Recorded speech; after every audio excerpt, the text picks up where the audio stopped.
அரசியல் ரீதியான இந்த மாதிரியான அவதூறுகள் வந்து தொடர்ந்து இருந்துட்டு தான் இருக்கு.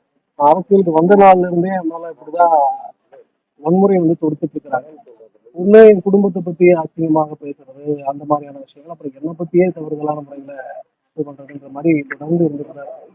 ஸோ அதுல இது ஒண்ணு அப்படிங்கிற மாதிரி கடந்து போகுது. ஏன்னா இது குறிப்பாக ஒரு டெஸ்ட் ஷூட்டுக்காக பண்ண ஒரு விஷயம். ஒரு ஆண் வந்து கைவிடப்பட்ட டெஸ்ட் ஷூட் பண்றது, அதை சமூகத்துல வந்து இந்த அளவுக்கு அதை ஒரு வீடியோவா எடுத்து அதை ஸ்ப்ரெட் பண்ணி சம்பந்தம் இல்லாம அதுக்கு கீழே இவ்வளவு அசிங்கமான கமெண்ட்ஸ் போடுறது அப்படிங்கிறது அது அதுக்கு என்ன வார்த்தைகள்ல சொல்லி அதை விவரிக்கிறது. அந்த நைட்ல வெளியே வரணுங்கிற அவசியம் இல்லை அப்படின்ற மாதிரிலாம்.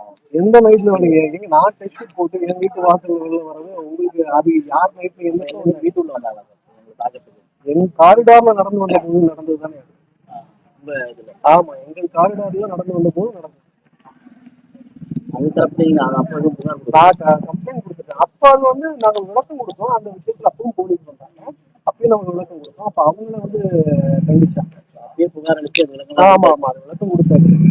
அது இப்போ வந்து முறையாக இந்த வீடியோ வந்ததுக்கு அப்புறம் முறையாக இந்த வீடியோ யார் ஸ்ப்ரெட் பண்ணியிருக்கிறாங்க அப்படிங்கிற முறையில் அதை கண்டுபிடிக்கணும். அதன்படி நடவடிக்கை எடுக்கணும். நம்ம காவல் நிலையத்தில் நமக்கு சட்டத்தின் மேலதாங்க நம்பிக்கை. எங்களுக்கு எல்லாத்தையும் விட்டாலும் சட்டம் நம்மளை காப்பாற்றும், நீதி நம்மளை காப்பாற்றணும் நம்பிக்கை இருக்கு. அதனால